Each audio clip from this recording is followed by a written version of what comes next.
today, you remember the statement? Segregation tomorrow, segregation forever. All right, we repeating history again, aren't we? We sure are. Blacks presumed to be up to no good.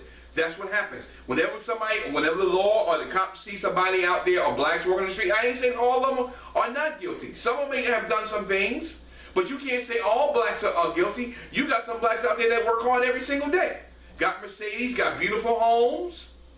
Children are going to school, doing what they're supposed to do. But why you always assume that all blacks are up to no good? Why is that? Black people in the U.S. are considered to not fully belong. They still put us as outsiders. Some people, Dylan Roof said it. You remember who Dylan Roof was? That was the young man who killed all those kids, all those people in the church down in South Carolina, Mother Emanuel Church in South Carolina, in Charleston, South Carolina. Said explicitly to the Charleston 9, he murdered, considering black people not to belong at all. Black people are too far readily denied decent education and employment, stopped and frisked, apprehended, incarcerated, criminalized, analyzed, and killed. And that's true. All those things happen to us every single day of our lives in our community. Every day. But it don't happen in the white community. Why is that? Black people in America are objects of social suspicion. We are always under suspicion. Why is that, brothers? Why?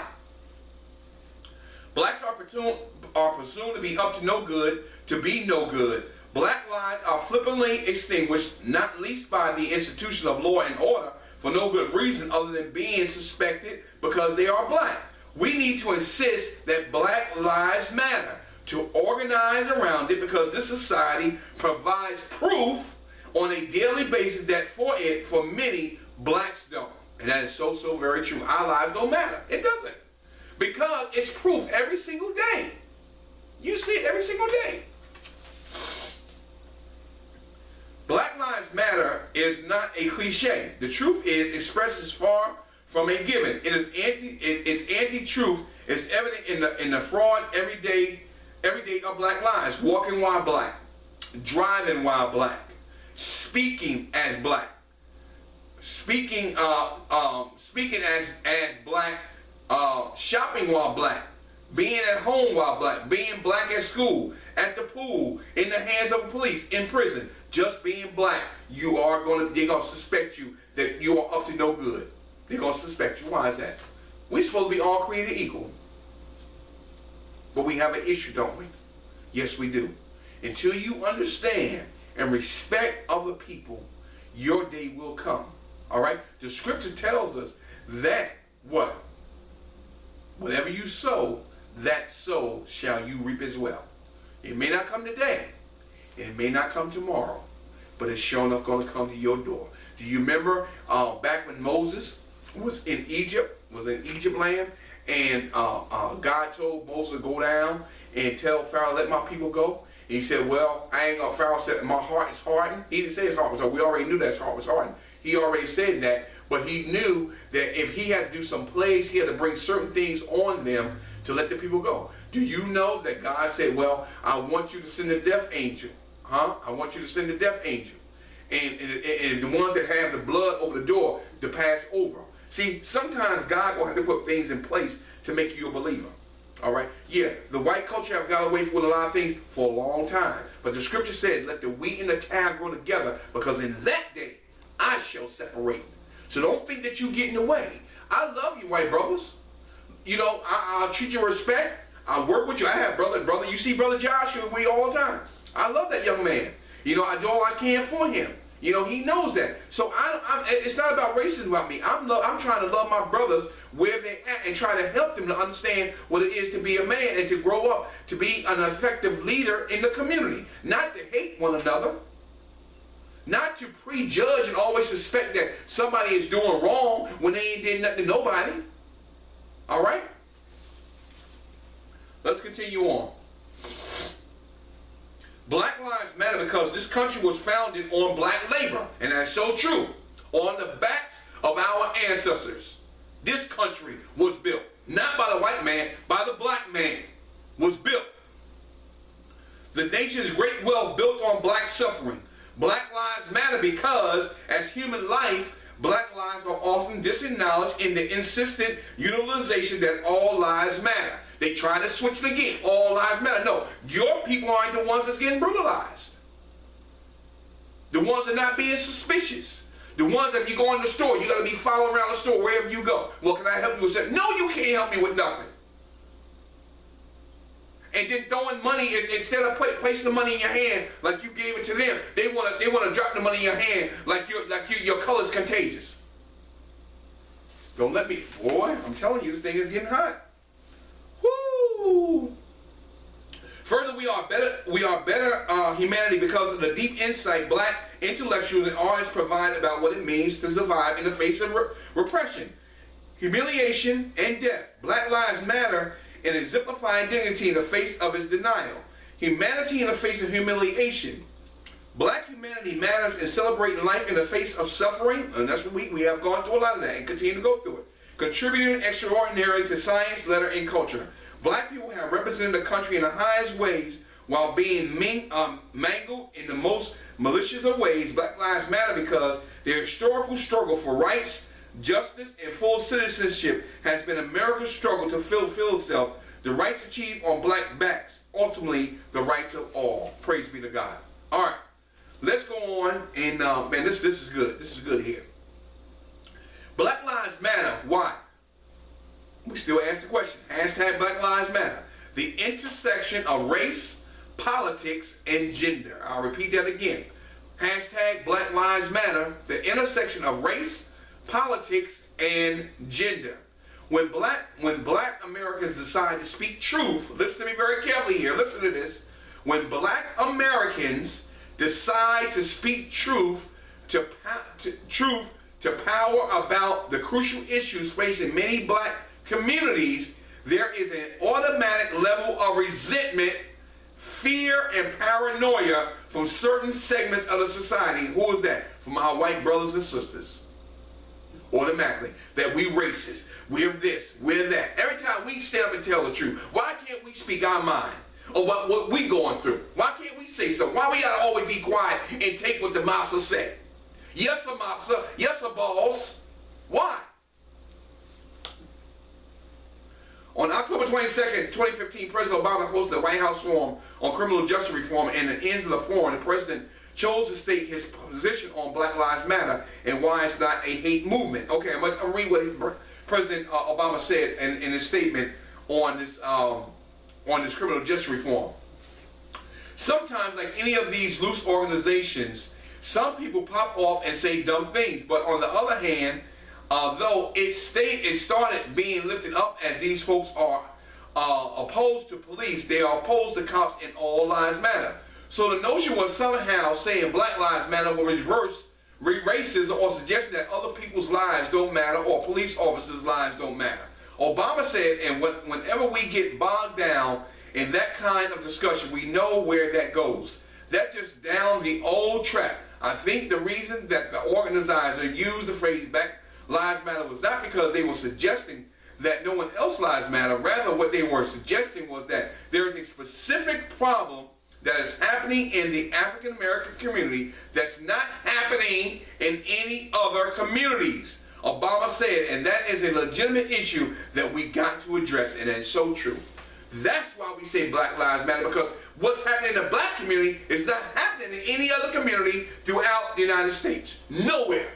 Only in the black community. So where that tells us that there's a problem going on with our men, and they're fearful, they're scared, because they want to hold on to everything that they did or what their parents did to get the wealth they had, to continue to suppress and continue to stay on top. Wow, that's huge. What were the black codes? Now we're going to go back to a little bit of history now. We're going to go back to a little history. In the United States, the black codes were laws passed by southern states in 1865 and 1866 after the Civil War.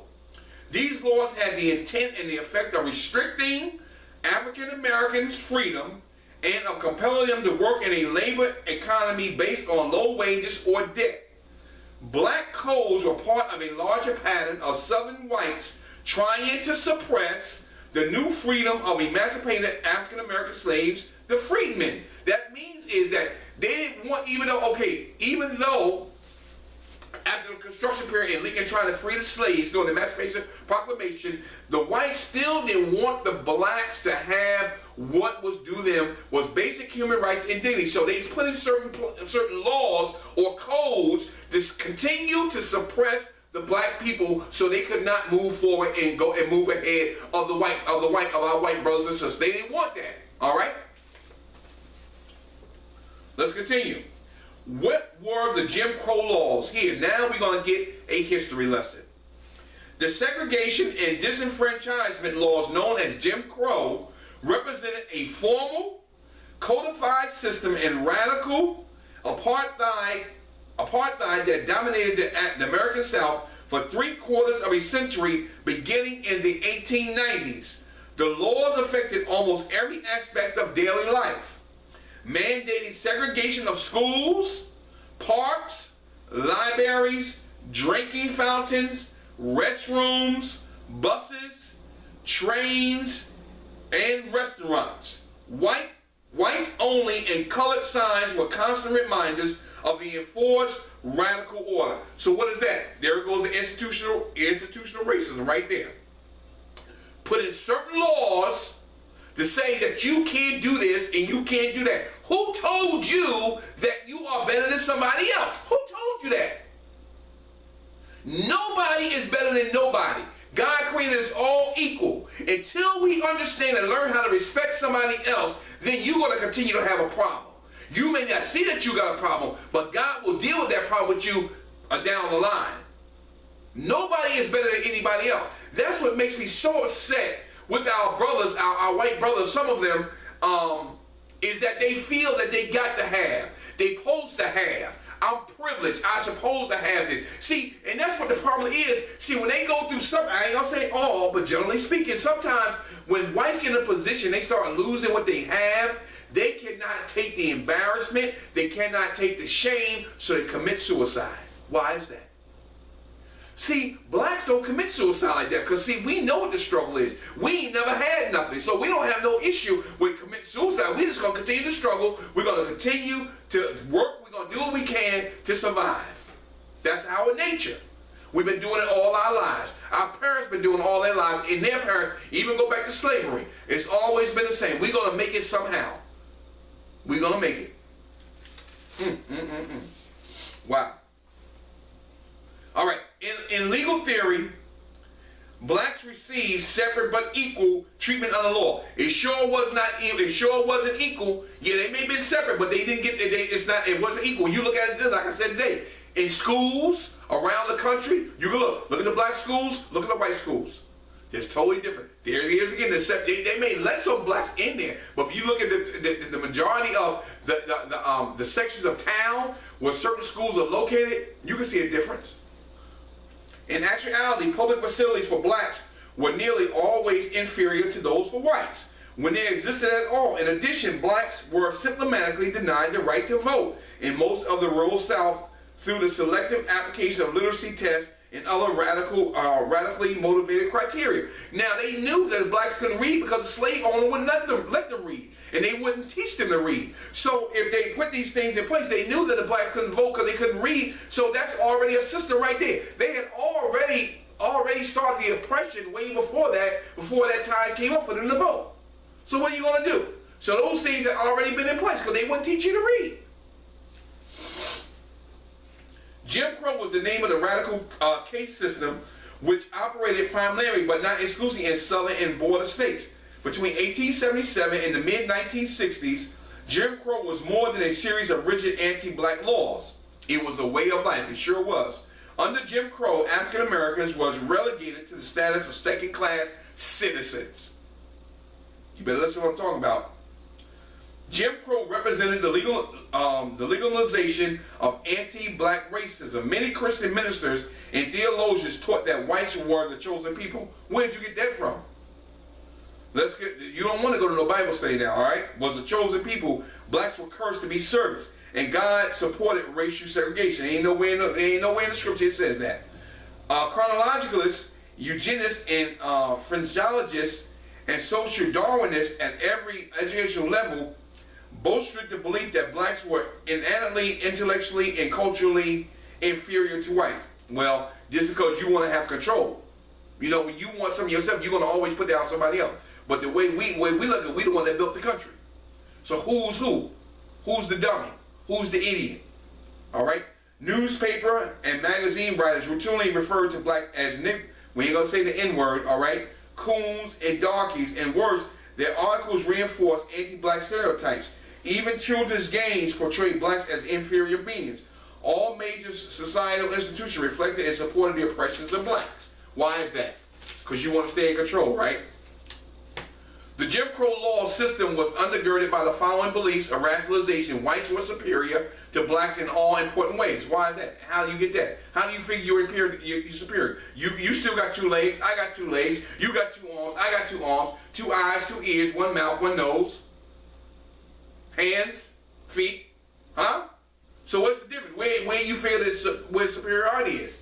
You all created the same. We all got blood running through our veins, so where do we get this from? All right, that's the enemy. That's the devil that's doing these things into your brain because you want power. You want control. You are greedy. We talked about this about 5 months ago about power, greed, and money and how it destructs man. All right? All right. Important ways including but not limited to intelligence, morality, and civilized behavior. Sexual contact between blacks and whites would produce a mongrel race which would destroy America. Treating blacks as equal would encourage interracial sexual union, an activity which suggested social equality encourage interracial sexual relation. If necessary, violence must be used to keep the blacks at the bottom of the racial hierarchy. See it right there? They had to use violence to keep us at the bottom of the totem pole. Violence, lynching. Now, come back 100 years later. Police brutality and killing unarmed blacks in the street. Same thing. It ain't changed. It's just a different method. All right?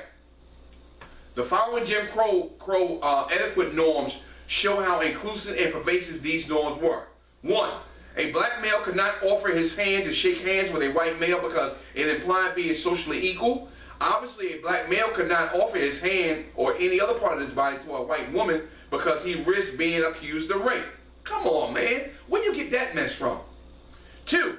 Blacks and whites were not supposed to eat together. If they did eat together, whites were to be served first, and some sort of partition was to be placed between them. 3.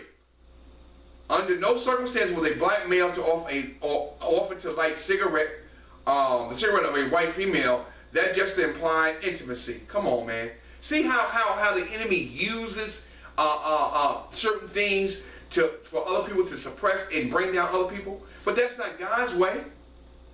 That's not God's way. And 4, blacks were not allowed to show public affection toward one another in public, especially kissing, because it offended whites. Come on, man. They out there do it. They do it themselves. Come on. Number 5. Jim Crow etiquette prescribed that blacks were introduced to whites. Never whites to blacks. For example, Mr. Peters, the white person. This is Charlie, the black person that I spoke to you about. Number 6, whites did not use courtesy titles of respect when referring to blacks. For example, Mr., Mrs., Miss, Sir, or Ma'am. Instead, blacks were called by their first name. Blacks had to use courtesy titles when referring to whites and were not allowed to call them by their first name. Number 7, if a black person rode in a car driven by a white person, the black sat in the back seat or the back of a truck. And then 8 white motorists had the right of way at all intersections. What kind of craziness is that? All right. So what I'm saying here, and we're going to talk about one more thing because I think it's so prevalent. Is that we have allowed the enemy, Satan, to come into our lives and destroy us. All right. The white brother has allowed that because they're greedy. They want power. I ain't gonna say all. I'm generally speaking. All right. And what's happened, that has created problems in our world. All right. And when it comes to greed and power and money, you will do anything to stay on top. But you don't understand that. See, the scripture says, "What does it profit a man if he gain the whole world and lose his soul?" Then on the other hand, it said, what will a man give in exchange?